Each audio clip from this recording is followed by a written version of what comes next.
It's Luke and Naomi. Woo-hoo! All right, we are back. We're here. We've come back again. That's right. let me do this one. How about that? There we go. There you go. We're back visually now for real too. So episode 136. Welcome in, Luke and Naomi on air, featuring Naomi's Under a Rock reviews, and actually I'm jumping in on the Under a Rock review myself today. That's right. Devil Wears Prada. I've never seen. Why the hell would I have ever watched The Devil Wears Prada? I don't know. You've seen everything, so I wouldn't be surprised if you're like, no, I've seen that. There- It was on TV once. There's never really ever been a case for me to go, hey, you know what I really want to see? The Devil Wears Prada. Yeah. Well, now I've seen it, and I'm telling you right now, it wasn't bad. So we'll save Naomi's full reaction. That's what we're here for, is Naomi's thing, not mine. I feel like shameful when I haven't seen popular movies. You have the whole Under a Rock thing to fall back on, right? Yeah, what's your excuse? My excuse is just that it was The Devil Wears Prada. So I feel like that's a fair excuse, though, so it's fine. Thank you. I'm trying not to be way too over the top, like masculine, like, but I mean, that's a little bit of the reason here. It's fair enough. The movie's about a fashion magazine. Yeah, I've never really been into fashion. I don't think I've ever even laid hands on a copy of Vogue. Oh, okay. Which is what the magazine of the movie's based on, right? Right. So there we go. But we'll find out what Naomi thought about it. I will chime in along the way because I have some thoughts. I'm sure you do. I really do. I wonder if we have some of the same thoughts and some things like that. So I'm excited. Devil Wears Prada Under a Rock review coming up in just a little bit. But we have been in the midst of birthday season. That's right. So it's a whole frickin' season. Yeah. And it's not over yet. That's how I've completely forgotten to do the whole line about, if you've seen Devil Wears Prada, relive your first watch through Naomi's eyes. Yeah, and if you don't know, you'll find out. It's fine. We'll let you know. But yeah, so birthday season, we had Naomi's birthday month of March. That's right. And then I decided to swoop in and grab a couple of days in April. And you get more. It's not over yet. More. Yeah. So happy birthday to my mom, by the way. It's her birthday right now. Like today, actually today. As we record. So happy birthday, Lisa. That's right. Mine was yesterday. Mom's is today. So it is crazy birthday stuff. I don't even remember all the things we did for your birthday. We haven't been on since then. So you want to run through some of that? Relive a few. Can you remember? Yeah. So there was lots of cake. There was. Treats, going out. There was a beach trip on my actual birthday. There was Feast downtown. Oh, my gosh. That was fantastic. Craft and cuisine at Feast Wilmington, yeah. And then after that, we went out and went downtown and checked out another brewery. And then Sunday was brunch. Oh, that's right. I forgot all about brunch. Oh, my goodness. What did we do for your birthday? We did ice cream. We did pizza. We did another beach day in there. We did drum trout for music trivia. That's right. Shout out to drum trout. That was a lot of fun. That is a lot of fun when we go up there and just get whooped. Did we also do? I don't know. We've done a lot. Made some chicken sandwiches. I'm tired of the birthday celebrations. You think? We got another week coming at us because surprise, we got a call on Sunday from my mom, and she's like, "Hey, we're going to show up on Thursday, okay?" It's That's like, right. Yeah, definitely. There's some stuff going on this weekend that we've been telling them about, and they were originally supposed to come in this weekend, blah, blah, blah, blah, blah, blah. Long story short, they're coming in, and after all. So that's really cool. So we spent like most of, what was that, Sunday? That was Sunday, going, all right, well, we'll make some plans and whatever. And a few hours after we got that call, Naomi's mom called her, and it's the first time she's actually called out of the blue in a while. Naomi's like, I was scared. She doesn't really call me. Why are you calling me right now? Like, what's wrong? And Naomi answers the phone, and Mom goes, "Hey, we want to come visit you next weekend. What do you think?" Well, I told them they could. I was like, if you want to, you can. But let me tell you that Luke's mom beat you to the punch, and they're going to be here as well. Right. So the guest room's taken. Yeah. But it's not like fine. It's not like there's a shortage of hotels or anything like that. So long story short, they pushed that off to the weekend after. So birthday celebrations going to extend. It's going to be like a 2-month ordeal when we're done. Like, I'm not going to want to celebrate my birthday next year. I'm just going to be like, no, I'm done. I had enough last year. I'm gonna save that clip because there's no damn way Oh, no. I knew it as soon as it came out of my mouth. I was lying. Once we get past New Year's, you're like, okay, my birthday is only like 62 days away or whatever. Oh, no. I start counting down in September because that's 6 months out. Oh, my God. Anyway, so that's been absolutely crazy. Lots of stuff going on. We've got just a couple of more weekends of celebrations and visits and all of that stuff. So the show's going to be up in the air for a minute. Yeah, there's a possibility. Unfortunately. There's a possibility we could do next week, but I mean, everything would have to time out right and things like that. So we could possibly be off for another 2 weeks, which is just annoying, but life happens. What are you going to do? Right. We like being here. Honestly, I like the structure. Okay, Monday night, time to record. The fact that it's Tuesday, I'm all messed up already. It definitely gets me through Monday because it's like, oh, Monday sucks. And it's like, well, we get to the show later on tonight. That's going to be awesome, and things like that. So whatever. So we the breaks come as they come. What are you going to do? Yeah. But we won't be off that crazy long. We'll keep you updated, and it's a great chance for you to jump in on following all the socials. We've been kind of a little bit more active on a couple of them. So if you prefer the TikTok, we're on the TikTok. If you prefer Instagram or Facebook, or if you just go on the YouTubes, we post. You can check out everything from Feast there and something. By the way, on Facebook the other day, I put up the Easter egg hunt for my birthday from last year. Oh yeah, forgot which about was that. Just. I don't think you duplicate something like that because it was just so good. Unless we started doing that together, but I don't know if I could hide Easter eggs for you. Like my gifts would be awesome, and then Naomi's got bubble gum pennies. I do like gum. But you can check that one out too if you missed that last year, because that was super fun. That's up on the YouTube and Facebook page. And all of that stuff. Isn't like the screenshot or screen grab, whatever, a Reese's peanut butter egg? I think so. I think that's what's on. So you'll see that if you go check it out on the Facebook and all of that. Shout out to everybody who said happy birthday to both of us on the socials, which is nice. That's right. We really appreciate it. Definitely. Made our days. Heck yeah. All of our days. I mean, back in the day before the Facebook, you'd get maybe 5 to a dozen people, depending on where your day took you, to tell you happy birthday. But now it's just like you just get dozens and dozens, and in your case, hundreds. It's nice. It is. It really is nice. So thank you to everybody. I do share my birthday with some people. We were talking about this recently, and I can't remember if it was on the show or what. So here's a list of people I share my birthday with, and I think it's awesome because it's an awesome list. So how about this? Billy D. Williams. Billy D. Williams. Who's that? An actor. Okay. You would know him probably only from the episode of Modern Family where Jay runs into him and plays poker with him. We got Merle Haggard. You know who that is. Yep. Michael Rooker. Yondu from Guardians of the Galaxy. And several other things, but that's how Naomi knows him, is Yondu. Zach Braff from Scrubs. Yep, I know him. We got Candace Cameron from DJ Tanner from Full House. Okay. Candace Cameron. Bure. John Ratzenberger. Cliff Clavin from Cheers, and he's Ham and Toy Story, and he's the one who has a voice in every Disney Pixar movie. Yeah. He got some characters, so there. The painter, Raphael. The Ninja Turtle would be better, but one of them actually exists, so I'll share the birthday with him. So you get something. That's pretty cool. Painter? Is he a painter? Artist? I would say artist. I thought one of those guys is like a sculptor. Michelangelo. No, he paints too. Okay, let's move right along. Paul Rudd, Zach Braff, and Warren Haynes are rounding out some of the most famous people I share a birthday with, which I just kind of wanted to brag on that for a minute, honestly. Quite a list. I have 2. Do you know who my 2 are? I should know this. I talk but about I it a get lot. so self-absorbed in my birthday list, So I share my birthday with Mariah Carey. Oh. Which I'm not happy about that. Only one of us can be a diva on a birthday. That's a crazy one. And it's me. I wouldn't want to share my birthday with Mariah Carey. Yeah. I mean, look what she's done to Christmas. I know. I'm kidding. I know. She could ruin my birthday. And the other one is Quentin Tarantino. Quentin Tarantino. So I got like opposite sides of the spectrum there. I mean, I'm sure there's other people, with the same birthday, but those are the 2 that stick out. Remember that for next year if there's any Tarantino movies. I'm not waiting a year for you to watch Jackie Brown though. That's coming up. That's coming up soon. But we'll post a Tarantino movie on your birthday next year. That sounds good. Because you've done a couple of them, right? Yeah. Yeah. A lot.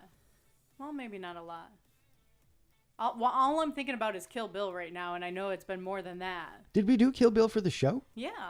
That's awesome. I'm going to have to go back and watch those episodes of our show myself. And find them, yeah. And then watch Kill Bill 2. There you go. I know we also did Django.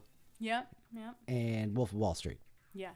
for sure. So I was drawing a blank. I was like, I don't know, but I know we've done movies from him. And so we'll see about Jackie Brown is coming up. It's on the list, and it's one of my favorites. So I've been kind of saving that one. But that maybe we'll come back from our little birthday hiatus with that one. Something like that. Maybe. All right, that's all the birthday talk I think that you can handle. We could handle much more, but we'll leave it there. Happy birthday to us. Thanks for everybody for getting the kind words and all of that stuff. Congrats to Michigan, Naomi's home state. That's right. Whoop, whoop. Michigan Wolverines took home the NCAA National Championship last night, which was good on them. They were dominant. You only saw them play, I think, just the once when I had them on the Final Four. Yeah, against Arizona. Yeah. And they housed Arizona. Yeah.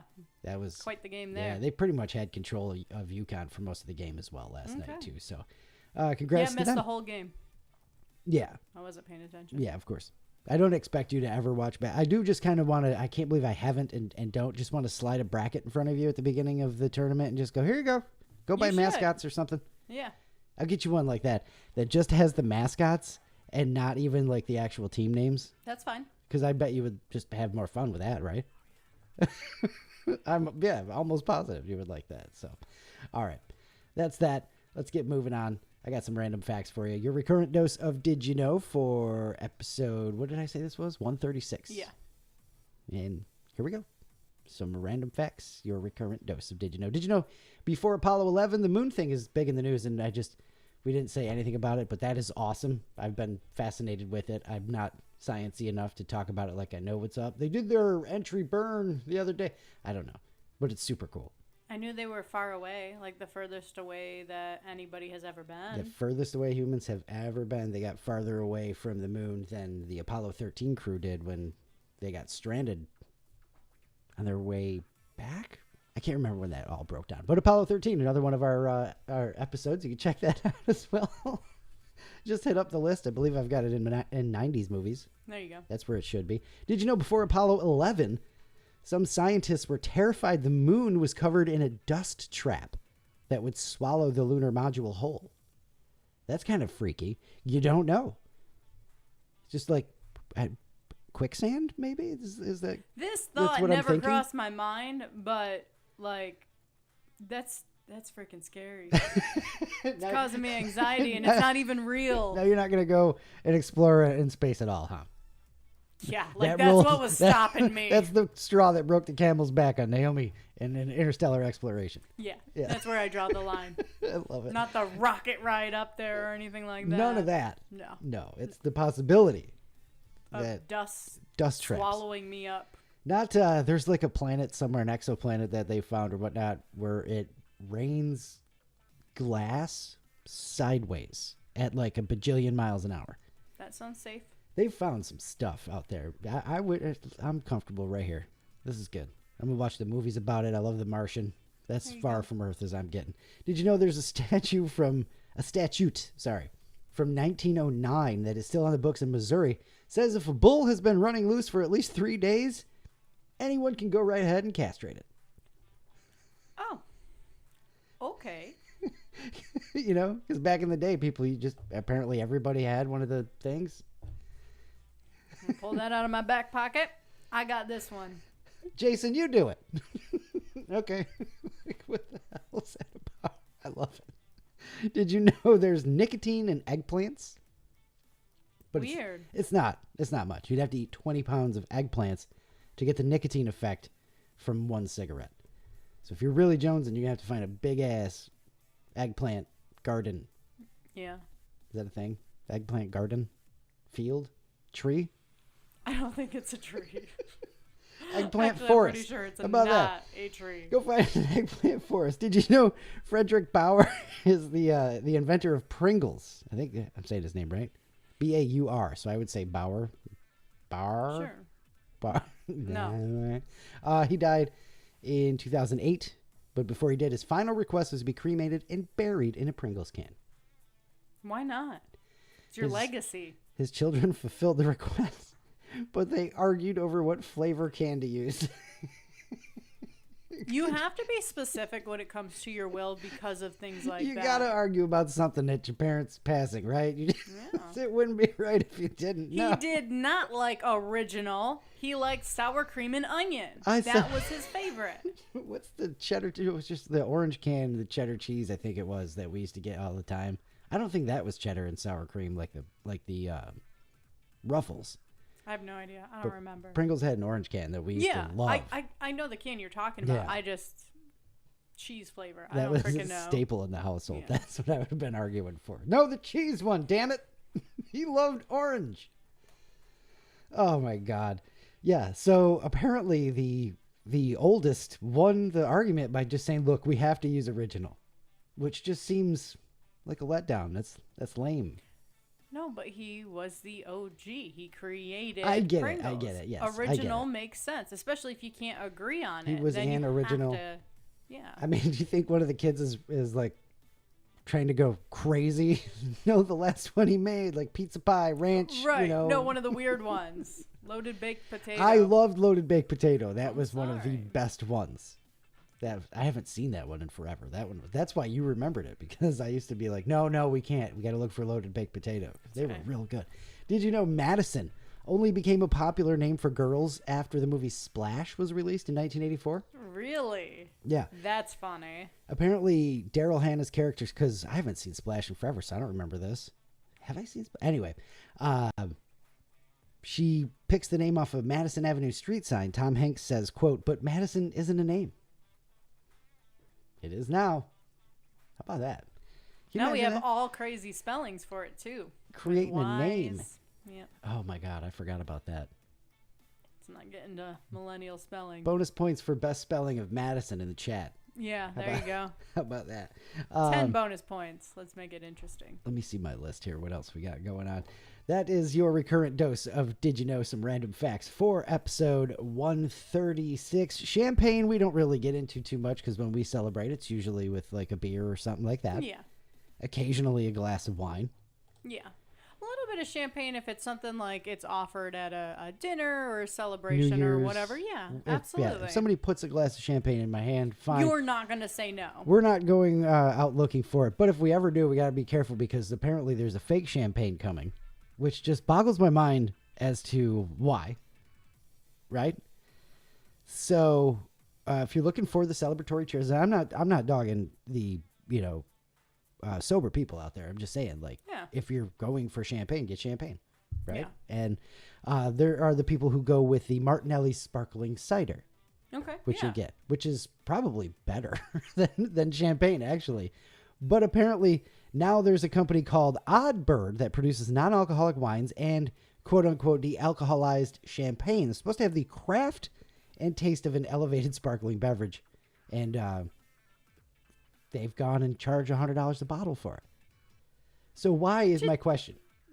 Just have some sparkling water. Why would you want this instead of the stuff that everybody already chooses for, or like the sparkling grape? Give me the sparkling grape juice. I'm here for that. Yeah. Like, I'll take that. If you're offering me one or the other, I'm like, oh, the grape juice. That'd be awesome. But yeah, it's $100 a bottle. And believe it or not, there's a wait list for the stuff. I call bull. I betcha that they only produce like 10 bottles, so they made a wait list. They did like that? Yeah, just to make it seem so spectacular. Yeah, that's what one of those situations, right? Yeah, absolutely. Because who is paying $100 a bottle for this? Again, like you said, sparkling grape juice. There you go. It's already invented. I'm telling you what, you talk all the time about how you'll buy stuff, especially wine, based on the label. Yeah. If you put a bottle of champagne, like, I've seen a bottle of Dom Perignon. I know what it looks like. If you put that next to like the Welch's sparkling grape juice, I'm like, ooh, that grape juice looks delicious. Yeah. So I'm just saying, I guess, okay, this is cheaper than fancy alcoholic champagne. We know some of those. I just said Dom and stuff like that. That can be real expensive. $100 a bottle. I've never been in a situation where I'm going to buy champagne, and if I am, I'm getting the Corbel, right? I'm trying to think of the commercial from the old school. But the company says it's a bargain because the process of de-alcoholization is not cheap. Then why do it? That's kind of why I brought the whole story up, because I just don't get this. You're getting a premium experience, they say, that delivers ritual, community, and artistry. and you have to pay for that. No, you can pour a glass of sparkling water or your sparkling grape juice, and then you still partake, and you're still a part of the experience. No. Yeah. So I just de-alcoholized seems. They want it to seem more elevated, I guess. It ain't working. No. Maybe if you're rich. I bet you if you're rich, you're like, yes. That's yes, crazy. please. I guess they called the product C because for of crap. champagne. For crap. I'm good with that. Speaking of getting all opinionated, we know who our audience is. And we've got, our audience skews a little bit older than we are. Some people might call them baby boomers. Some people might derogatorily call them boomers. Okay, boomer. Okay, boomer. That's the whole thing. Well, I found this list and started going through it and is like, oh, this is going to be good. This is why our fans are who they are. Our listeners are who they are. Because we agree with them all. All? I don't know. Come on. But let's see, because I have this list. All right. It's just somebody asked the kids. I think it's a TikTok thing where they ask the kids, like, what are some of the boomer things that you like that you can get behind? And so I've got the list, and there's a couple of them that's like, damn it. Like, I'm ready for that. I feel like a progressive commercial right here. Number one on the list: people share too much on social media. I mean, come on. That one's easy. Everyone agrees with that. Yeah, that's if you are who doesn't? Right. The Gen Z's like, we're not doing social media anymore because of, or the next generation after that or something. One of the groups is like, give me the dumb phones. TV is getting too quiet.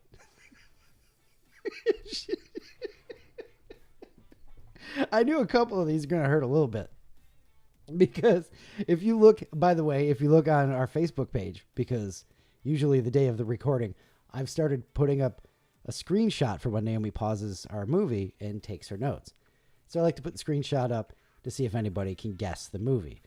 And the screenshot I know used, exactly what you're going to say right now. The screenshot I use has the subtitles up there. We use closed captions so much more recently. Now, a lot of times for the movie so that Naomi knows what the hell they're talking about. And I don't miss anything. You get characters' names, you get details that sometimes they mumble through and things like that. But yeah. I, for us, blame a lifetime of wearing headphones. Yes. We'll go with that. That is the reason why I need subtitles and the TV. That's right. You want to move on to the next one? Yes, please. Physical buttons are better than touch screens. I like touch screens. I'm here for that. I was, I'm part of that. I had all the old buttons, touch tone phones and all that nonsense. I kind of dig a touch screen. I don't really care either way. I don't really think I've ever run into one where it didn't work or something. I'm trying to think of why people would hate them so much. But yeah, so, okay, boomer. Sorry, gang. Here's one that I'm for all day. Put your phones away at concerts. That's fair. Like, I like to take a couple of pictures, usually at the beginning so that I can put my phone away. Yeah. And then during my favorite song or something, I'm going to take a picture or two. I'm not going to record anything because come on. There's the one. That is stupid. Like, you're not going to watch that shitty phone cam guitar solo later on. No. And chances are you had a real good drunk on when you took it, so it's shaky and terrible. Yeah. And it doesn't sound the same. It really doesn't. Just saying. I wish I remember what concert it was, but I have pictures where there was people that were in front of us and just holding their phones up the whole time. So I started taking pictures of what was on their phone screen, and they got the clue. I'm being artistic. They got the clue. Plus, it did look artsy fartsy for a minute there. Read a book, not an e-reader. I'll fight you on that one because I would prefer an e-reader. I can hold it one-handed. I can flip the pages one-handed. I can zoom in if I need to. You can change the screen, the backlight, and all that stuff. I still read regular books, but I like them. I don't have a preference either way. Right. I don't read enough to have a preference either way. Wanting to speak to a real person on the phone when you call the business. Yes, absolutely. I don't care. You can okay boomer me all day on that. I will fight somebody about that. I love it. I will fight somebody. I start yelling representative before they even give you the option. And 9 times out of 10, it's not even an option anymore. They just hang up on you. My dad will know, he'll learn the prompts for things. And this is before you just get the app and go on there. But my dad would learn this. So he would just pick up the phone and go 1180. Like, now you catch up to me, phone system, and all of that stuff. Yeah. I've had it happen quite a few times lately, and there is nothing that will piss me off faster. I can be having a great day, and I just need to talk to a representative because none of your options fit. That's right. And then I get stuck in one that it's like, hey, you have to enter this account number, and it's like, I don't have one. Like, I was trying to get to a real person. Hashtag Delta. Oh my gosh. Don't start with Delta with I don't. me. There's sometimes I talked to a real person. It just took me over an hour to get a hold of someone. Yeah. There's sometimes where I'm fine with the automated, but the thing is, the reason why people got so mad about it is because these situations you actually need a person, they try to automate, and that just doesn't.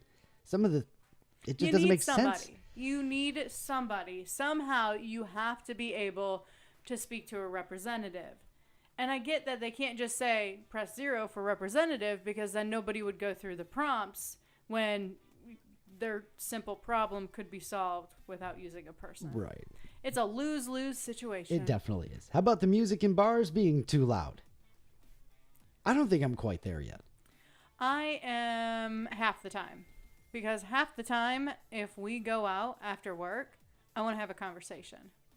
And so when the music starts getting too loud, I'm like, I'm going home. This is why brew pubs became such a big thing. Yeah, and that's why we're usually okay there because the music usually isn't too loud, and if it is, it's a live band, and I feel like that's different. That is different, but completely different. Yeah. But it's like if you've obviously got all these people, I don't know, I don't mind it. If whatever, if you're trying to talk, go outside. I don't want to. You know what I mean? But like at a brew pub or bottle shop or something like that, there's no reason to have the music jacked. It's nice to have it just like, oh, this song's pretty good. Oh yeah, I can't hear it because everybody's talking. That's now the way that it is, I think, where we go for the most part. Paper menus, way better than QR codes. Are you a QR code hater? Yeah, I am.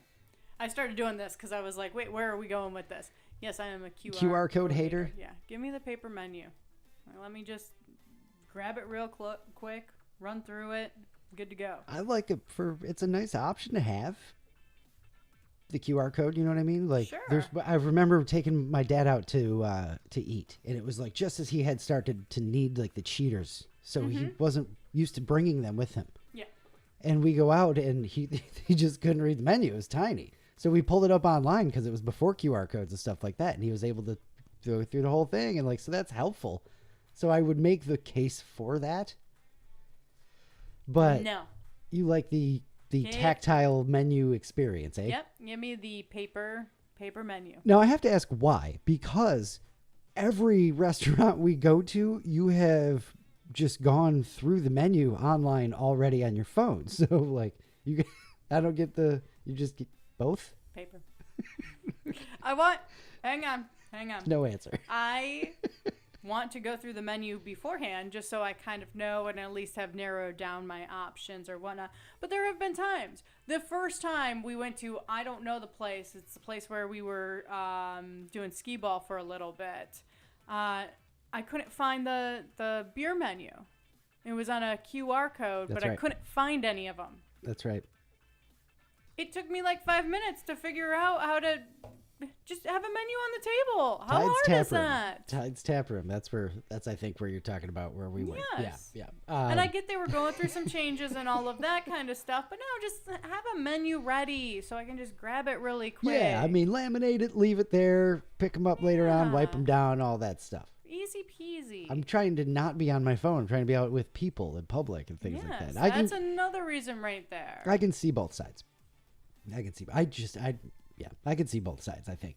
Let's see how some smart appliances are stupid. I'm here for that one. Toasters, refrigerators are unnecessary. I don't need my washing machine to sing for 45 minutes when it's done. I'll get to it. I'm okay with our dishwasher singing because it's short. It's like 7 seconds. The washing machine and the dryer. It's a full song. It is. I want to say a full minute. And do you know how long a full minute of your washer making that noise is for real? Because it's a long ass time. Especially if you're doing laundry all day. It is just like unnecessary. Then it won't unlock until it's done chirping through its stupid song. And it's like, I'm standing right here. No, it's got to finish its song. Same with like the smart fridges and things like that with the camera in them. You don't need a camera in your fridge. You have to go through the process like every other person where you forget something at the grocery store. You now have have to go 2 back. gallons of milk in the house. You better just drink it up. Exactly. Make some ice cream. It's a part of life. That's right. It is. It is a part of life. It is our walking up the hill. Learning how to take care of yourself. Check the damn fridge before you leave the house. Yeah. That's what that is. Yep. Don't need cameras on that kind of stuff. Now here the toaster. What the hell? Our toaster's getting old. It's dying. And I wanted to see what the toaster options are out there. And oh my gosh, I can only imagine. Who the hell goes to a store to shop for anything anymore? So, I'm on Amazon. I'm looking like, okay, where's my $10 toaster? Like, it doesn't exist anymore. Yeah, good luck with that.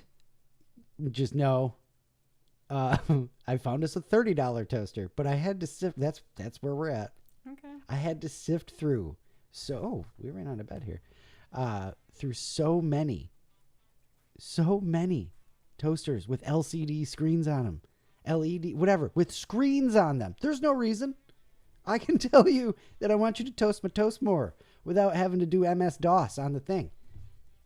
I'll show you when we're done. I'm kind of curious about this because I haven't looked up toasters in... Right. I don't think I've ever looked up toasters, to be honest with you. The last toaster we bought in a store. This is why I'm so surprised, because it's like, yeah, Amazon, give me toaster. And then so they're like, here's 90 that are way too expensive that you don't need. Here's a $300 toaster. I mean, and with the screen, like, I can turn a dial. There's no... I don't even want buttons. Don't even give me buttons. Just give me the dial. Ours has like the bagel button. It does nothing. It's like at the don't walk signs it's all nothing. All I need is the down and then up. Maybe give me a little bit of extra on the up so that it pulls the toast out a little bit. That's about as technologically advanced as we really need to be with the toaster. With the damn toaster. That's fair enough. That's it. So anyway, I'll show you. So tell me how you really feel. I'll show you. About smart That's appliances. apparently the one that got me because, whoo. Yeah. All right. Oh my goodness. Yes.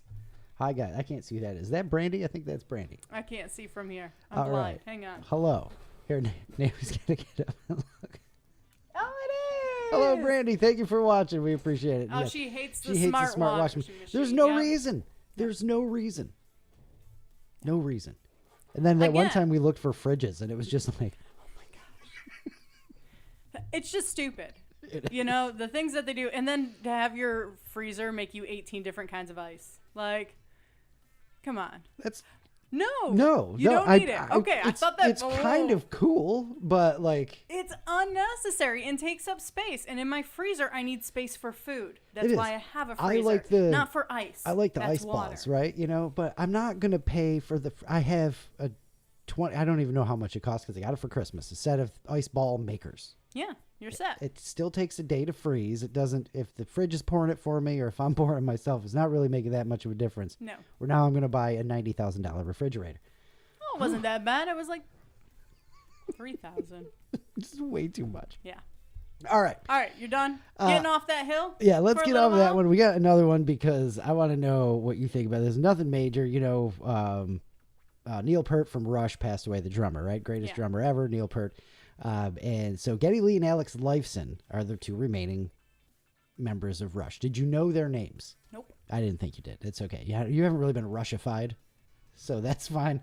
But I love Rush and all of that. Sad that he's gone, but they've decided, this is what we do. This is how we live. We want to go back out on the road and keep bringing our music to people. And, there are songs. And it's like they're the original guys. It's not like they're the third iteration of the band's lineup or something like that. So they're getting ready to go back out. They found somebody who can actually play Neil Peart's parts, which good on her, by the way, which is super cool. But fans have their opinions, and somebody says that they shouldn't use the name Rush because at one point one of them said it. Like when the band ended, they said, it's only Rush with Neil in it, which of course is true. Rush, as most people know, it is that way and all that stuff. So they're going back out. They're Rush. People are going, why? You shouldn't, whatever. And so Geddy Lee, who's just hilarious, was like, obviously fans have their opinions, but what else do you bleeping call it? He says, He says when they ended it, we said that, but over 5 Rush gigs. 2.0. He says done. They're doing, there you go, right? Rush Reloaded or some nonsense. But he says 5 gigs, they'll be playing 40 Rush songs. He says, so what should we call it? Iron Maiden? That's fantastic. I love that. So if you're going to be complaining like all that stuff. Yeah. He says him and Alex were, quote, twisting ourselves into a pretzel trying to avoid using the name, but ultimately it just felt silly to call it anything else. Right. You're playing Tom Sawyer. Who are you? Right. It's just, you're not a tribute band. You're the guys. Right. With a new drummer. ZZ Top didn't change their name. They're out there on the road with a new guy. Yeah. Who looks awesome, by the way. If you haven't seen... I have no idea what you're talking about. If you haven't seen the new ZZ Top guy. Mm-mm. Right, it's ZZ Top, so obviously they got to find a dude with a beard. Right. And all that. The guy they found is like full, huge, giant salt and pepper beard, and I believe he's got like the giant salt and pepper white dreadlocks. Okay. Crazy. So those are the 2 things I need to look up. Smart toasters and ZZ Top. Smart toasters. It's going to be a busy evening. I'm telling you what. Wait till you see some of these screens they're putting on toasters. It just makes me feel old and terrible. Just terrible. How do I get in the toaster game where I can sell these things to people? Because, the screen's just not going to work after 40 toasts, and you're going to have to be guessing like the rest of us. Mm-hmm. Doesn't matter. All right. This one's kind of fun, just switching it up. We went from Rush, so we'll stay in kind of the music situation. We like this. We've done these lists a bunch of times. Music that was almost somebody else's song. Yeah. Yeah. In the pop world and things like that. Songs are written. They're given to people who they fit, things like that. But Umbrella was actually offered to Britney Spears before Riri, and then to Mary J. Blige first. So that got turned down or just skipped by 2 people before it went to Rihanna. Baby One More Time was meant for TLC. Then I think one of them passed, or Left Eye went crazy. Something like that. Okay. Right after she burned down Andre Rison's house, they're like, guess what? We're not giving you this song. That's not going to happen. Hungry Heart from Bruce Springsteen. He wrote it for the Ramones. Oh, okay. That's neat. I like stuff like that. Yeah. Call Me. Blondie's Call Me was offered to Stevie Nicks. Okay. I can kind of see that, yeah. Yeah, that's almost perfect, right? Let's see. Total Eclipse of the Heart. Do you dislike that song, or is it too much radio play for you? Too much radio play. Too much radio play. I mean, that has whatever. led to disliking the song. Way too much. Bonnie Tyler, of course, famously recorded it, released it, and all that stuff. It was actually meant for a musical adaptation of Nosferatu, which is a vampire. Okay. A vampire movie. Huh. You know what? Never mind. I got this. I'm taking it on the road. Kelly Clarkson, Since You've Been Gone, was offered to Pink, then Hilary Duff. I can see any 3 of those people. Kelly Clarkson won American Idol, right? Yeah. So that's probably how she wound up with it. We need something for this girl. Give her that. She can have this. Give her the one Hilary Duff didn't want. The Beatles' Long and Winding Road, Paul McCartney wrote it and offered it to Tom Jones. Interesting. I'm trying to picture Tom Jones doing the Long and Winding. I mean, he probably could. He's a good singer and all that stuff, but it's Beatles. Not what you think. Meghan Trainor's All About That Bass, which I don't ever have to hear again in my entire life. Fair. Co-wrote it and offered it to several other artists, including Beyonce. And they're like, nah, man, that's all yours. You go ahead, white girl. Whitney Houston's How Will I Know was written for Janet Jackson.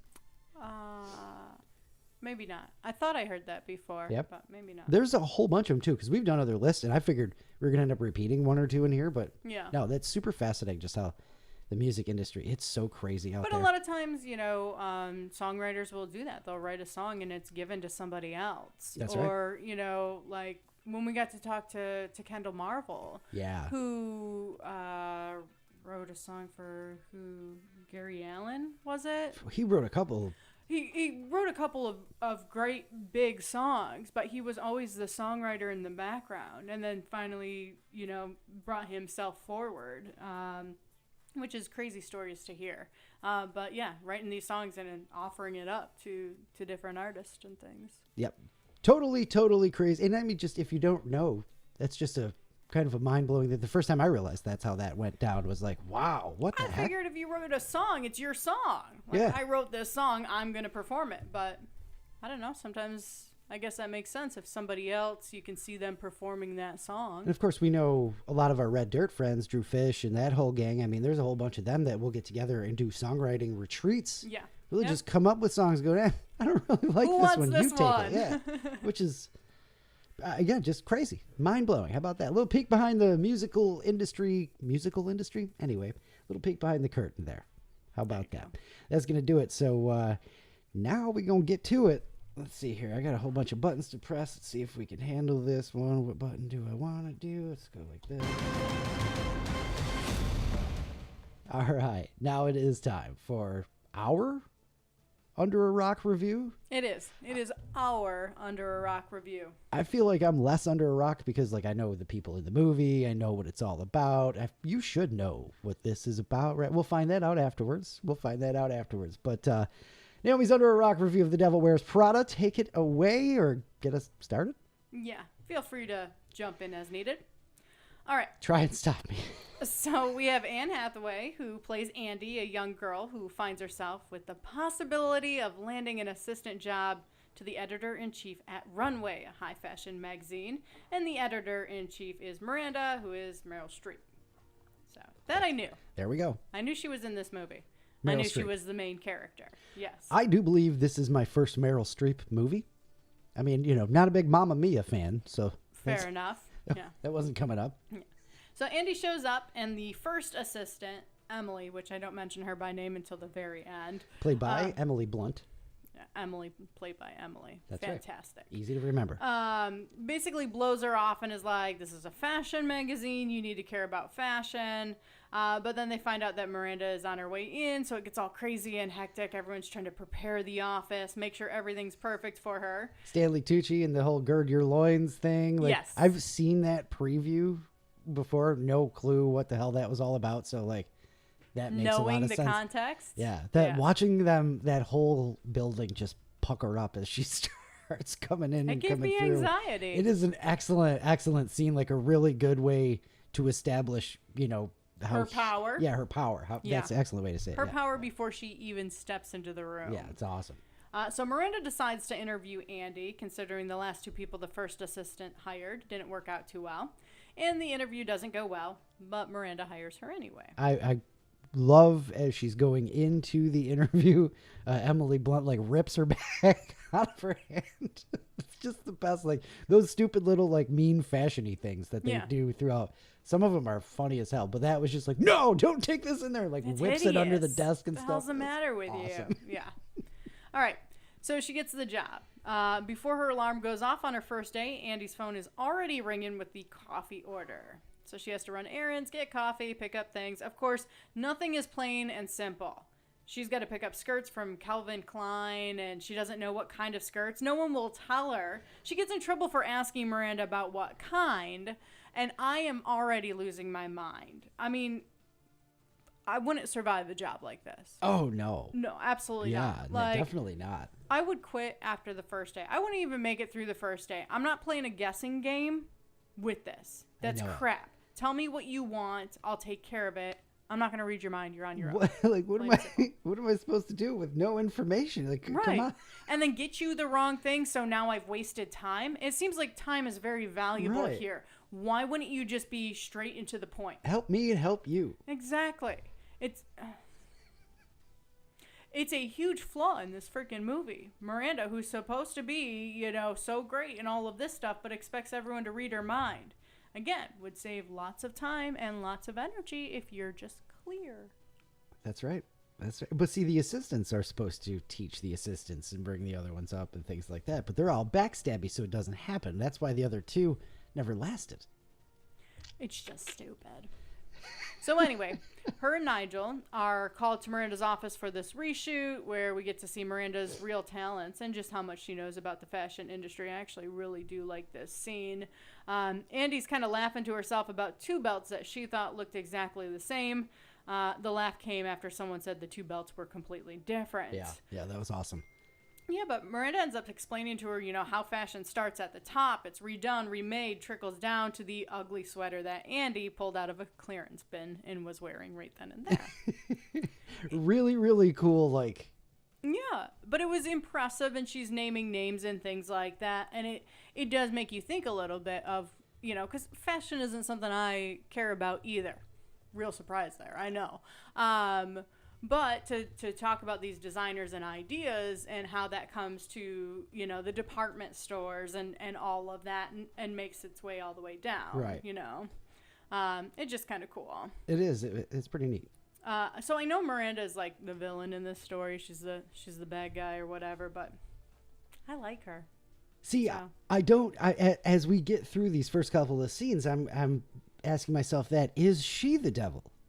Because as the movie goes on, it's like, oh, maybe not. Maybe she's not the devil, and it's Andy who ends up being the devil in Prada and all of that stuff, right?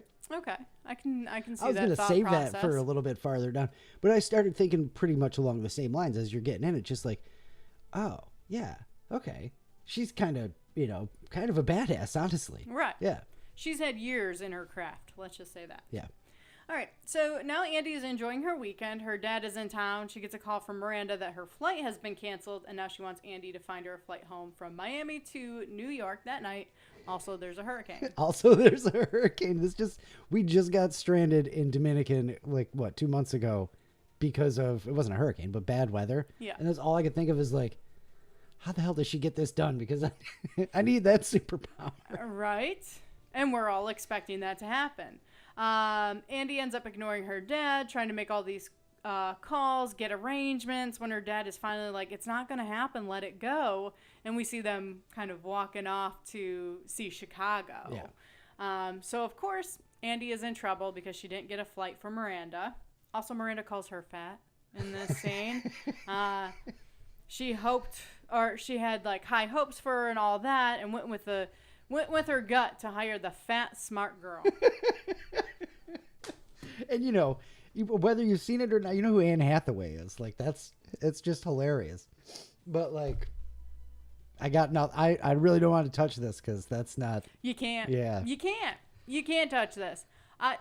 Just hearing that after stuffing my face with birthday cake and ice cream and delicious food, I'm like, wow. I made fried chicken sandwiches the day before. I know that this is just a movie, but I feel really bad about myself.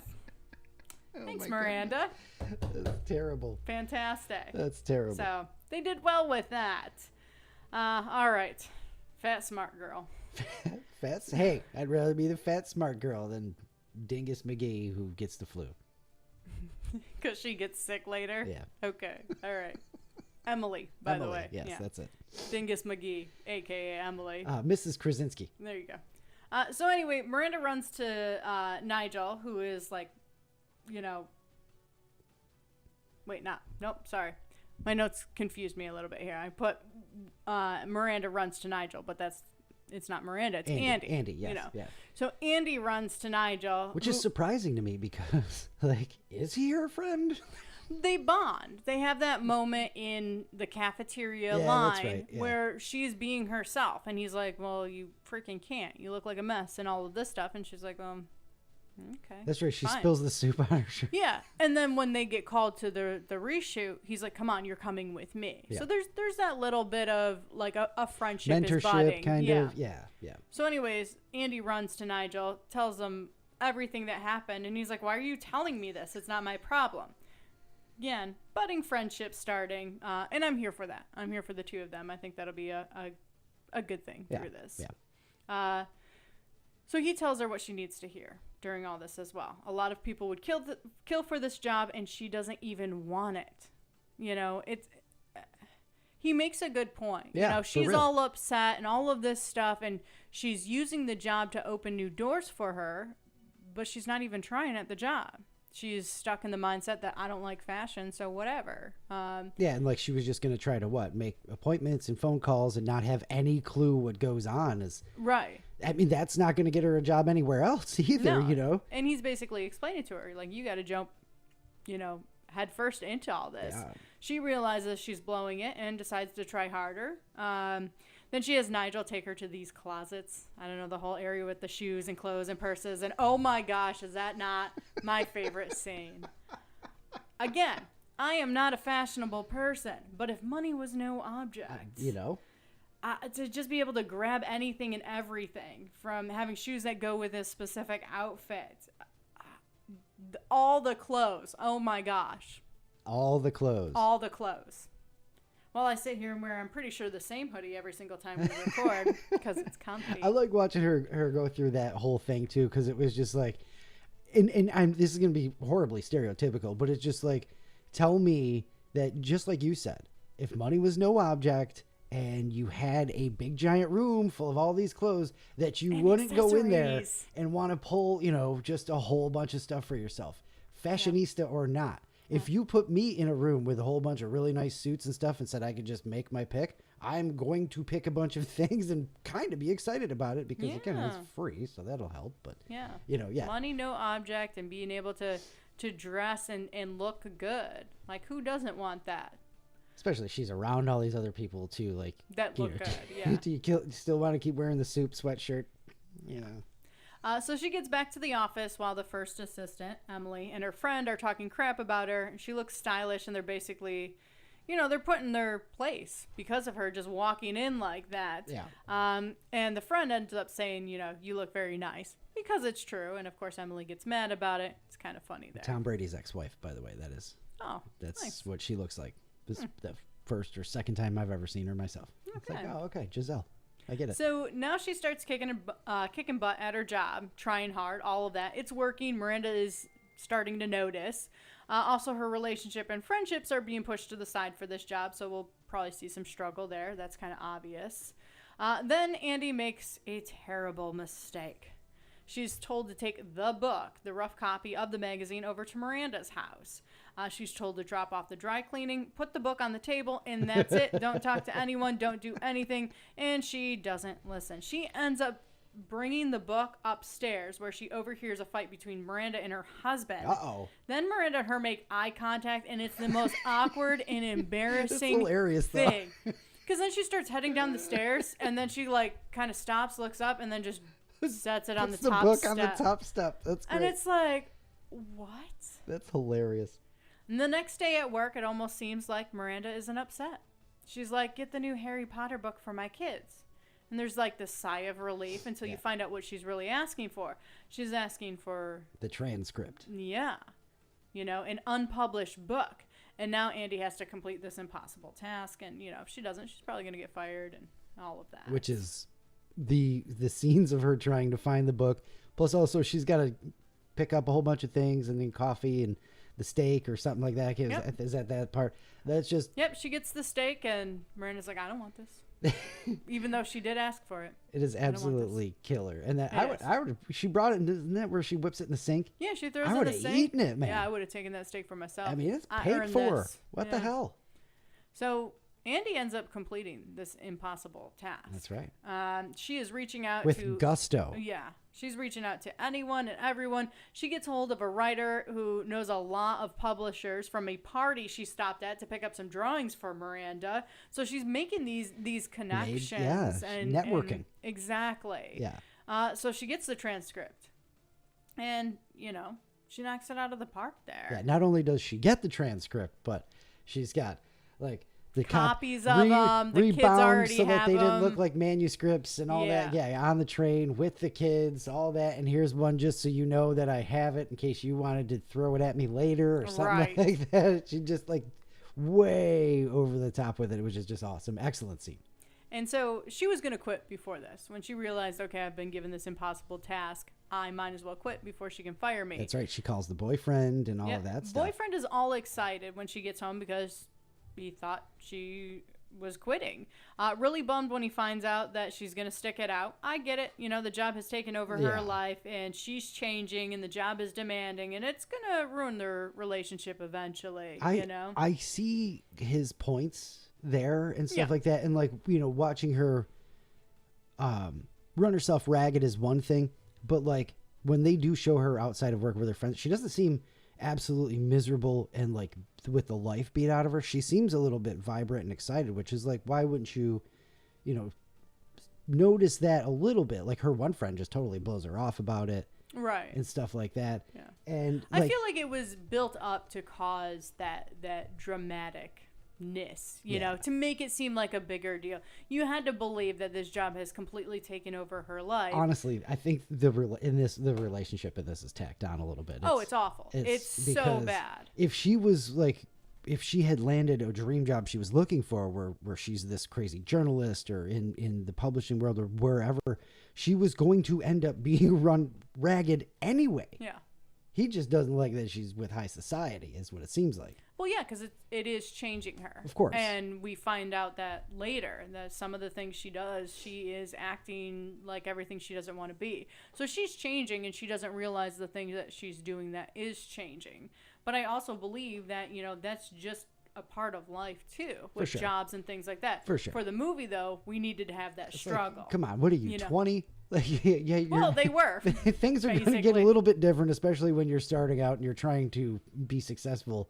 And you're in some really successive place. It's not like she was trying to be successful in like Buffalo. Yeah. You know what I mean? I was going to say Manhattan. Grocery store, but I didn't. I was like, actually, no, because you can kind of move your way up through a grocery store, and it's actually not a bad thing. Yeah. So, but, still, like, whatever job she ended up was going to tax her in the relationship and stuff like that, which is why, I don't know. It's just, meh. It was fun for a little conflict, but. It was needed. They needed to have that. Just show more friggin' clothes. They needed to have that conflict there. I do love the scene where she shows up and gives all her friends gifts from the office, though. That was wicked cool. All right, so now we have Miranda and her team in a meeting. They're going over issue details. Emily, assistant number 1. See, that's the first time I mentioned her name. Nailed it. Drops off something to Miranda, and she's obviously sick, like real bad. There's a benefit tonight. Emily has been looking forward to it for months. Plus, Emily is going to let Andy leave a little early. She has plans for Nate, her boyfriend. It's his birthday. So we know this is going to blow up. Oh, yeah. Miranda's going to tell Emily that she can't go because... Miranda's going to tell Emily she can't go because she's sick. Emily's going to get mad. Andy is going to have to go, which will cause issues with her boyfriend because it's his birthday. And that's going to be the disaster here. So that's almost what happened. Pretty much. Both Emily and Andy end up going to the event. But it lasts a long time, and by the time Andy gets home, Nate's birthday celebrations are over, and he just goes to bed, and everybody's angry. Which, birthday, I get it. Sure. I'd be angry. But also, considering the circumstances and who this person is working for. And it's not like you can just say, I can't go.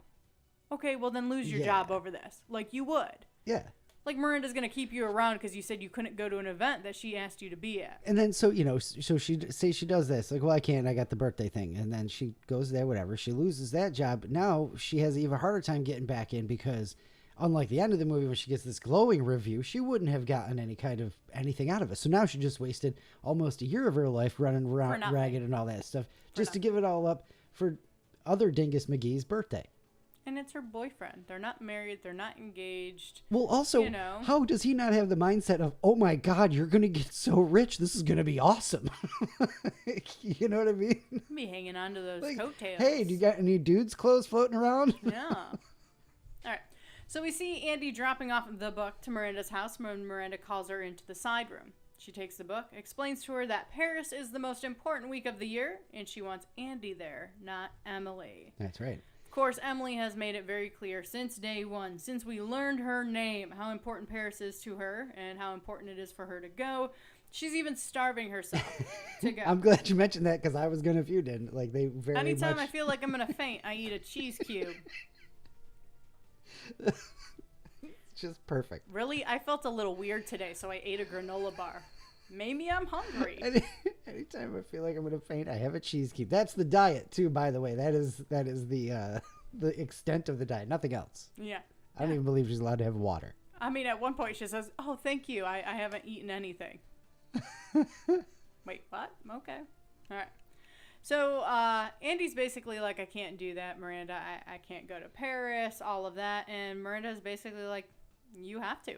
Otherwise, you're not serious about your future in journalism. And you have to tell Emily. Yeah. That is such a bomb right there. Yeah. So now Andy's got to make the tough decision while her personal life's falling apart. All of that. And then, like Luke said, Miranda tells her that she needs to tell Emily that Emily's not going to Paris and that she is. Crazy. Yeah.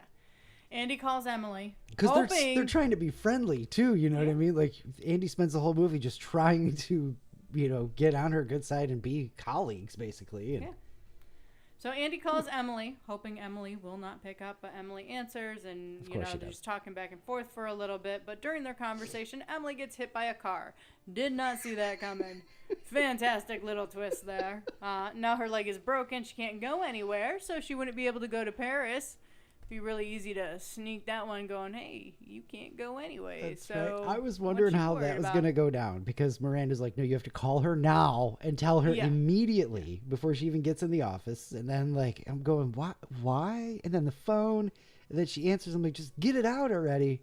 Yep. That was rough. But Andy does tell her still, which is good, and come out with it completely. Of course, she's mad. That's the hospital scene, right? Yep. Yeah. Andy's personal life continues to fall apart as her friends notice how much she's changed, and Nate and her decide to break up. And it's not just Andy's life that's falling apart, though. Miranda has Andy go over the seating with her when they're in Paris. That's right. Need to move Snoop Dogg to my table. And that's when she finds out that Miranda's husband isn't coming because they're now getting divorced. Yep. Not only that, but it looks like they're looking to replace Miranda. She obviously doesn't know, but Andy finds out about it during a little rendezvous with the writer guy, the one who knows all the publishers and helped her get that Harry Potter book. Christian. Yeah. Everyone's life is falling apart. You want a good career? Well, your personal life's got to be crappy. That's apparently. Right. Yeah. Don't go into stuff like that with a personal life and expect just cut all ties with everybody. Start fresh. Have no life, just the job. I mean, that's terrible. But that is the other characters that they portrayed in the movies. None of them are like, my wife this or whatever. No, they've made it very clear that they cannot have a personal life. Emily's not rolling around trying to have birthday parties. Yeah. So sheesh.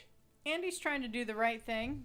She wants to tell Miranda about the betrayal, but every time she tries to tell Miranda's just like, have you lost your mind? Leave me alone. Stop bothering me. All that. And now it's excellent too. It's too late. Uh-oh. It's too late. They're at the luncheon. But Miranda makes a surprising announcement that names another person as the president of a team-up between Runway and this man, James Holt. So Miranda knew that they were going to betray her. That's right, because that was supposed to be Nigel's job. Yes. But the French lady was supposed to basically become editor-in-chief or whatever. Yeah, I forgot her name. So she promoted the French lady to the team-up instead of Nigel. Yeah, Jacqueline. Yeah, Jacqueline. The French lady. Frenchie Jacqueline. McGee. Okay. Frenchie McGee.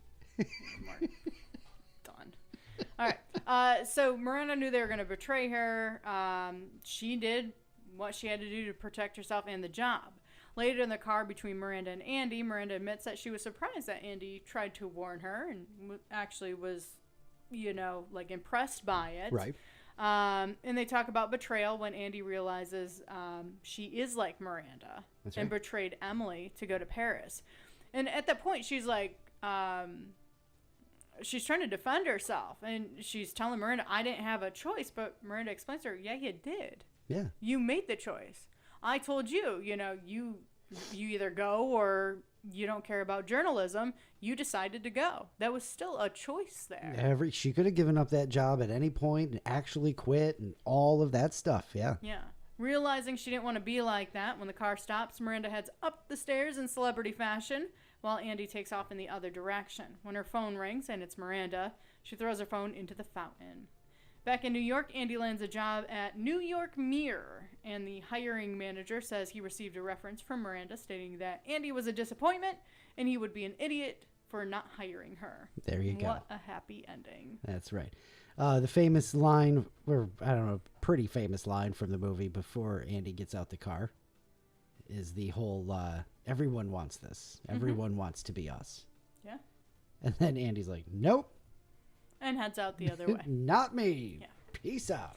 But also, again, that scene in the car is such a fantastic scene, especially when it all clicks and Andy realizes, no, you actually are just like Miranda, and you just betrayed somebody else. Like whole bunch of it. Yeah, that's a good scene there. I'm telling you, there's a couple of scenes where it's like the devil in this movie might not necessarily be Miranda. It might actually be Andy.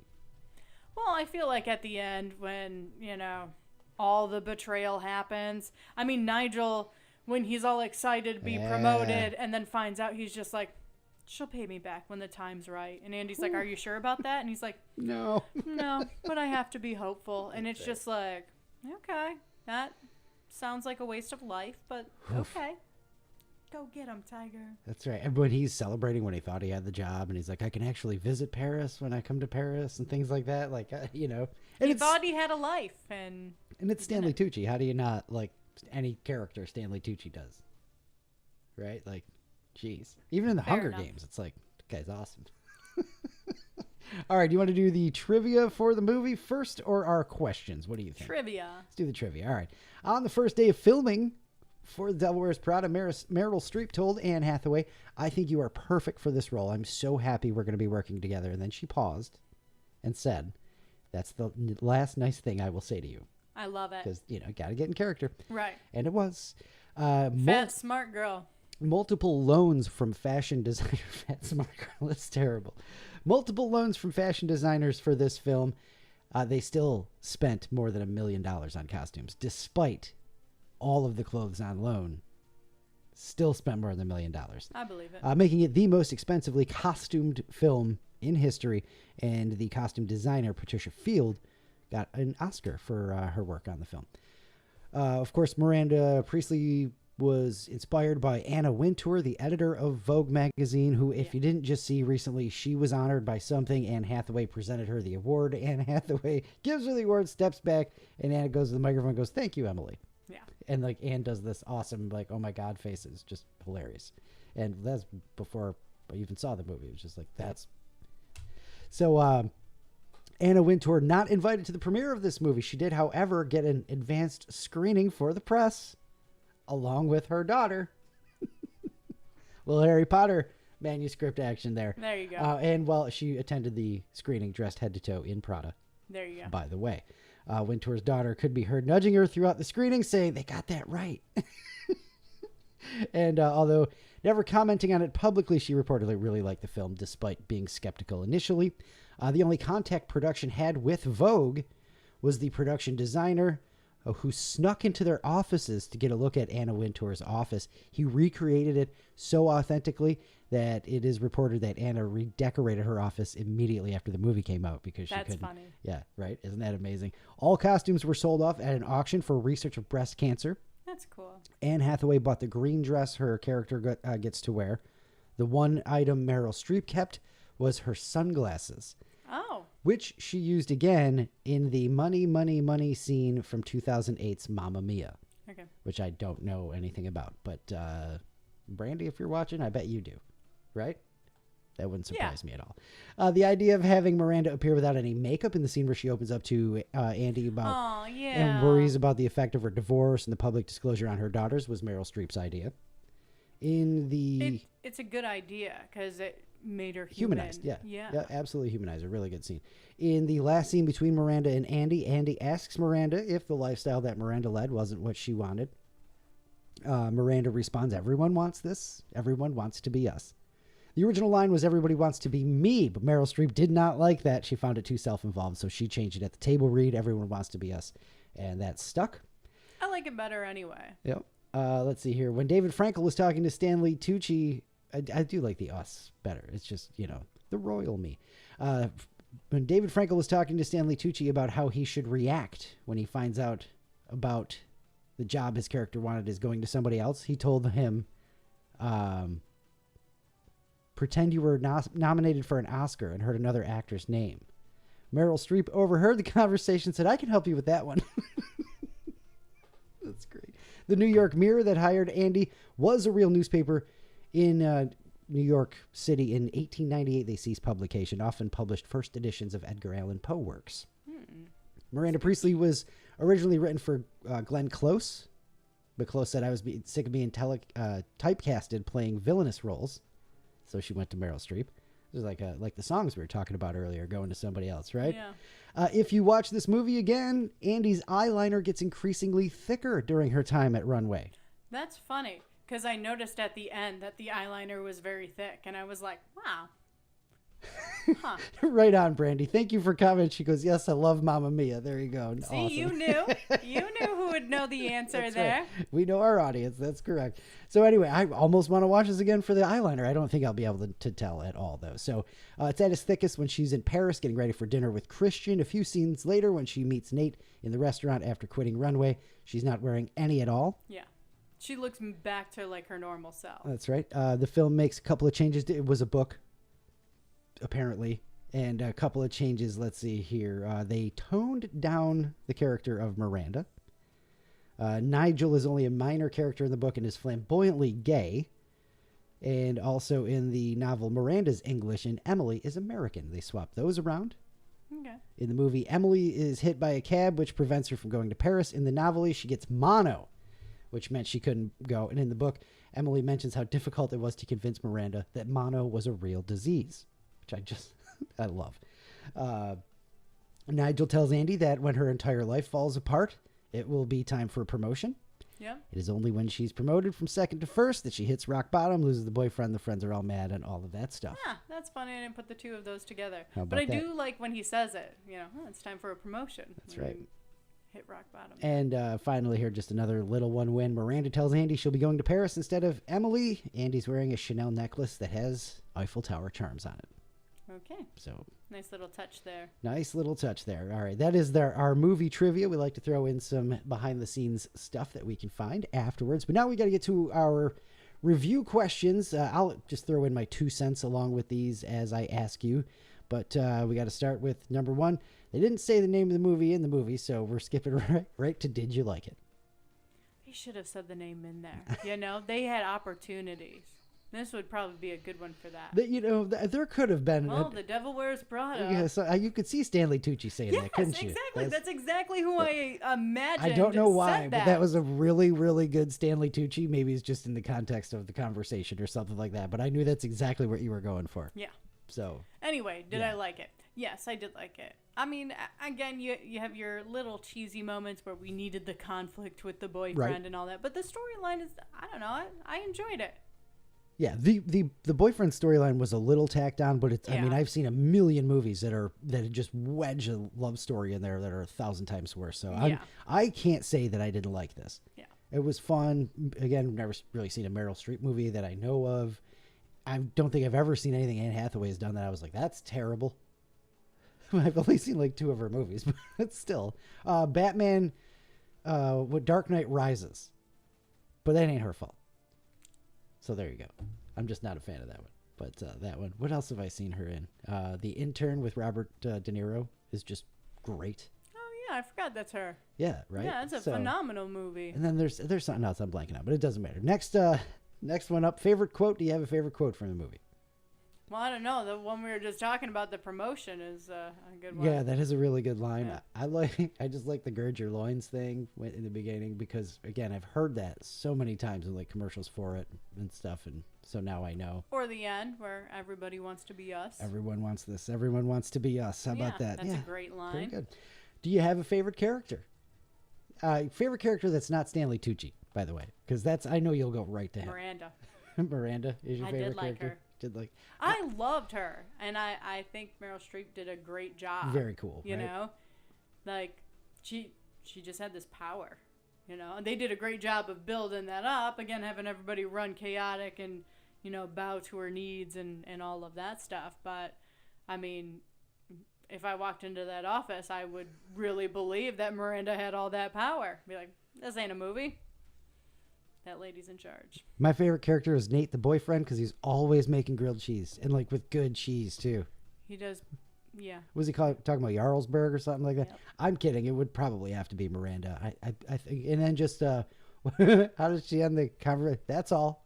That's all. I'm done with you. There's no. I want to start using that. That's all. There's no conversation. Oh, you can't even put the hand up. No, because that shows aggression. No, that's all. That's all. And it's just like, damn it, I almost got more in there, or something like that, right? Can I end phone calls with that at work? Yes. You think that'd be okay? That's all. Yes. It's not like it's your mom. You're gonna upset because you didn't tell you love her. That's all. Boom.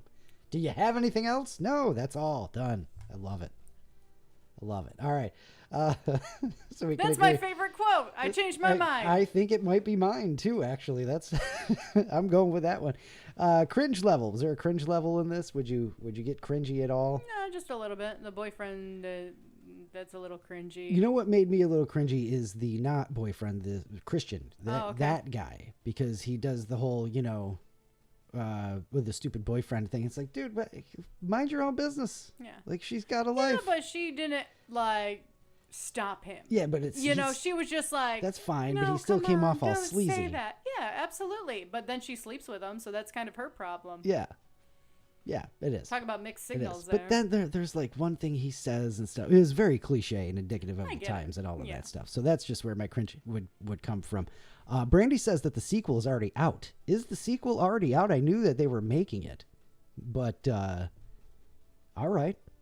We'll watch it. Do we watch it? We won't watch it for the show, but we'll definitely watch it. We'll do an update. Yeah, that's fair. If and when we stumble across that one, for sure. Okay. Because. Thank you, Brandy. Yes. She's keeping up on everything right now. That's right. I appreciate that. Well, I was hoping we were going to have a Devil Wears Prada fan in the chat and not just like my old man going, I've never seen it.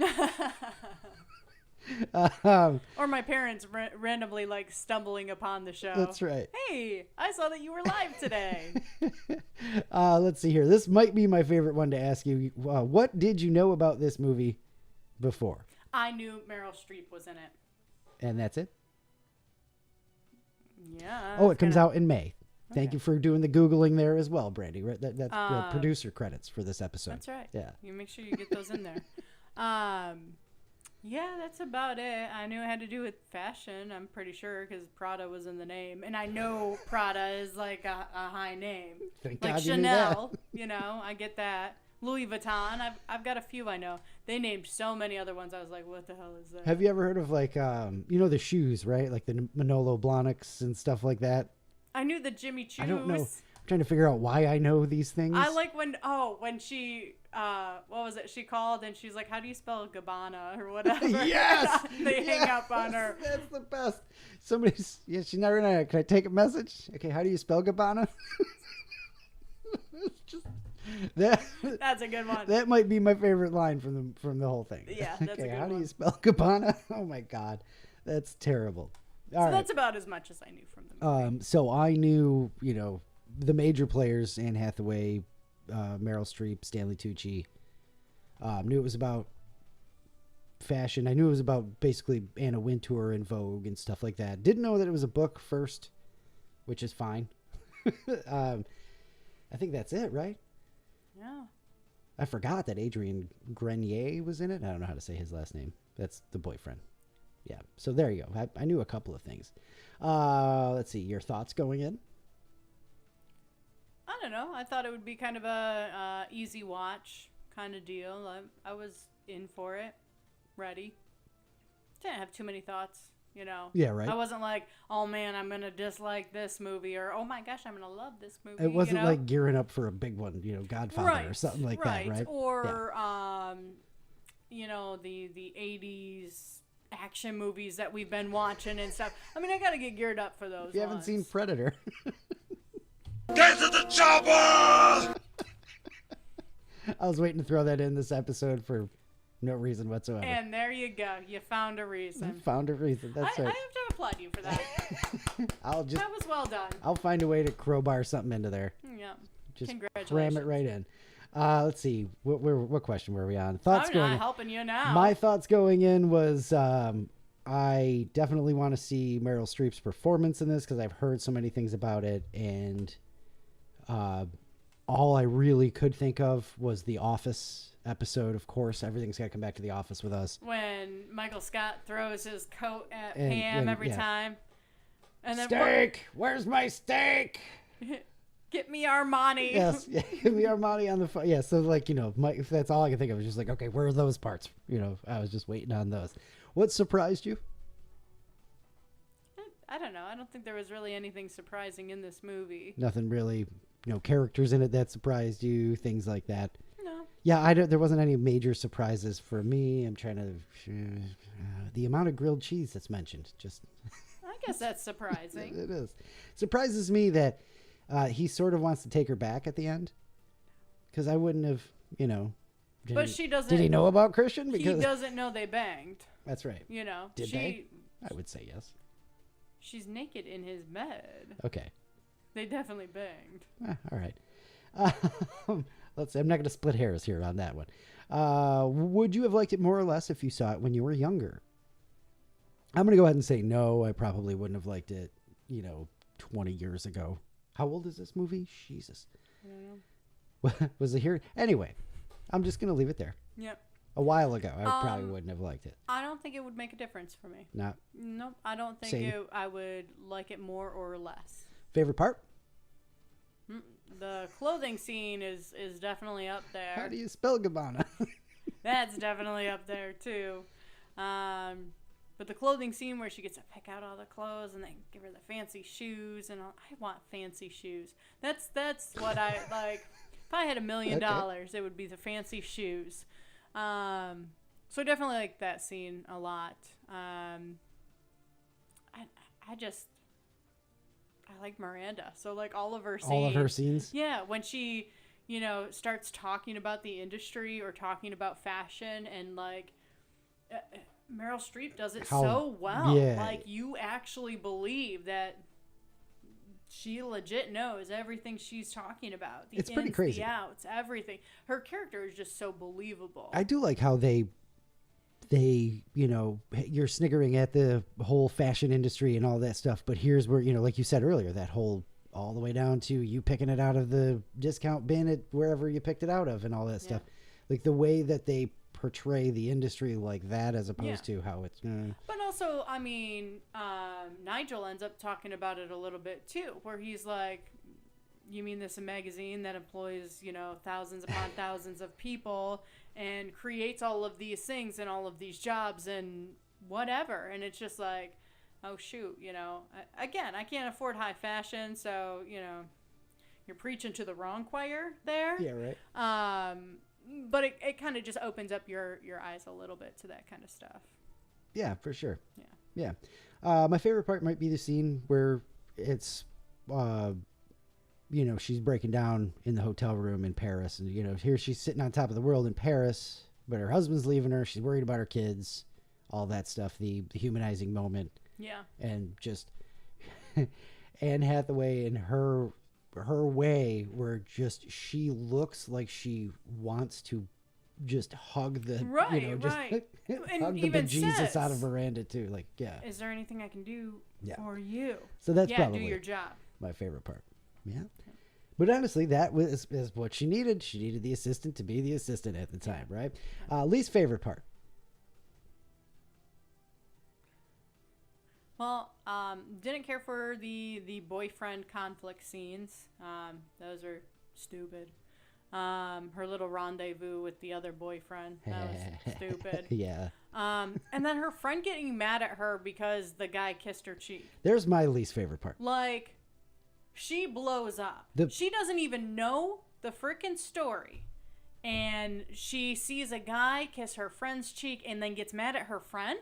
Yeah. And excuse me? Literally throws the line at her, something about, I've known you, we've been best friends for 16 years. It's like, so you're not even going to let me explain the situation? Yeah.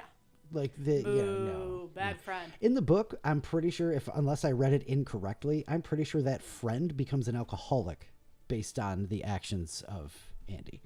Unless I that's completely... a little dramatic. I was just looking at some trivia and facts about stuff. I'm pretty sure that's how it goes down in the book. Yeah. So, but that's an awful little scene. Much. Yeah. Yeah. So least favorite parts. And I get being upset and just being like, well, what the hell's going on here? But she like blows up and is just basically like, I'm cutting you out of my life because I saw another guy kiss you on the cheek. Yeah. And in the middle of a room, by the way, she says dark corners, which is just extra. Just super extra. Boo. No thanks. So, she's the worst character. Yeah, we are right on with the least favorite part. Yeah. Would you recommend it to someone else who hasn't seen it? Yeah, absolutely. I would too, but nobody would listen to me. We watch it again. Yeah, I definitely would watch that again. I want to see the eyeliner thing now. And the neck. I'm just gonna find a bunch of memes so I can show you. That's right. Look see how it grows? Is this a stop and watch if it's on TV movie? Yeah, maybe. Depending on what I'm doing. Probably not, especially if like Back to the Future's on. You know what I mean? Are you happy you watched it? Yes. I am too, because now I know. Yep. That's why we do all of this. I think it holds up. Do you think it holds up? Yeah, absolutely. I mean, they had cell phones. So if they made this movie like pre-cell phone, it'd be hard.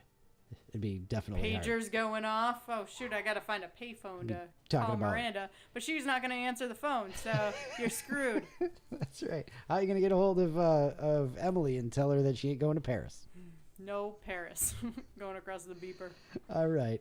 That is it for the review questions, for the review of The Devil Wears Prada. I'm glad I watched it. Like I said, I'm glad I know for sure. Thank you to producer Brandy over there for the extra information. That's right. We'll have to check the sequel out in May. Yeah, and we'll have to reach out to Brandy next time to help us produce the next episode that we're doing. That's right. Be like, hey, this is the movie we're watching, so be ready. Get on that. Yeah, for sure. But the problem is we don't know what we're watching until, we're watching it. So. And it'll end up being a movie that she absolutely hates. So she's like, no, I'm not going to do that. She's like, you know what? I'm busy that night. She was here for Miranda and Andy. That's yes. not us. It was definitely for The Devil Wears Prada, right? She That's actually right. is one of the people who guessed it right on the Facebook today from the screenshot that we like to put up too. So well done. Shout out to Brandy, and I want to say Nicole isn't the other name that popped up there and got it correct. Something like that. Lindsay? But you can see Lindsay. There it is. You got it. There you go. Boom. I got you guys. Right on. All right. That is it for the review. Oh, God. You know what time it is. I'm looking at the rundown now What as time I'm is asked. it? Thought of the day, thought of the day. It's your thought of the day, thought of the day. Yeah, really into I that had time. to look and see if the jazz hands come into the screen or not. Did they? Did they? No, but you can tell. Okay. You can tell. This is one of my favorites that I've ever found. Oh, yeah, you said that. All right, lay it on us. All right. The global moth population was likely much higher before humans mastered fire. Yeah, because they just dive bomb right in. Right. I started to go, wait a minute, aren't they attracted to? But yes, very yes, attracted. Yes, to the point where they will kill themselves. Yes, like a moth into the flame, right? Yes, exactly. Okay. I don't know. I really enjoyed that one. I saw that and went, oh my goodness, that's a good one. Apparently not. All right, you're going to leave us with a laugh. I liked it. I'm going to do my best. You ready? Yes. After an unsuccessful harvest, why did the farmer decide to try a career in music? I don't know. Because he had a ton of sick beats. That's stupid. No, it's not. Yes, it is. A friend of mine broke up with his mathematician girlfriend because she was obsessed with an X. I like that one. Math sucks. All right. Why is it so cheap to throw a party at a haunted house? I don't know, because no one's going. Because the ghosts bring all the booze. Don't look at me like that. I got one more. Ready? What do you call the Frenchman wearing sandals? I don't know. Philippe Flop. You want to just let it go. Just let it go. You can do it. It's okay. I knew you would like that one, and I saved it for last on purpose. I don't like it. It's stupid. Philippe Flop. Oh my gosh. No. Nope. That's it. That's the last one. That's what we got. Oh my God. That was good. Philippe Flop. Here for it. More dad jokes next, maybe next week. That's on you. You have to watch the movie next week. That's it. I'll I'm just sleeping in. just do this solo next week by myself. Where's Naomi? I don't know. I haven't seen her. Oh my God, I forgot to tell Naomi we were starting. That is going to do it for episode 136. Give us a follow on all the socials. Don't forget our Instagram is mostly food-based, but we do post some other stuff up there, some clips and whatnot. We've got the TikTok going, re-fired up. And if you haven't yet, please subscribe on the YouTube. You can get alerts there as to when we post things or when we go live. So that'll help for the next show. But we will blaster that all over. Blaster? I like it. Plaster, blaster, pew pew. All over everything. Blasters. That's what sound they make. Don't look so confused. Philippe Flop. If you're following, if you're paying attention, you'll know the next time that we are going live. It should be in just a couple of weeks. Shouldn't be too long. And we'll call every single one of you, too. We'll That's all right. Text blast, email blast. I've got quite a few of you guys' phone numbers, so, you know. That's right. That's right. Hey, we're going live this week. Make sure you're ready. That's right. Or, you know, just follow the socials. At Luke and Naomi On Air everywhere. LukeandNaomi.com for that. And, yeah, like, subscribe, all of that stuff. That's right. Can't wait for the next episode. Don't know what we're going to do, but we've got a growing list. And don't forget, we definitely will take suggestions, recommendations, and all of that stuff. Absolutely. If Naomi hasn't seen it and it's big, we'll definitely put it on the list. So Yeah.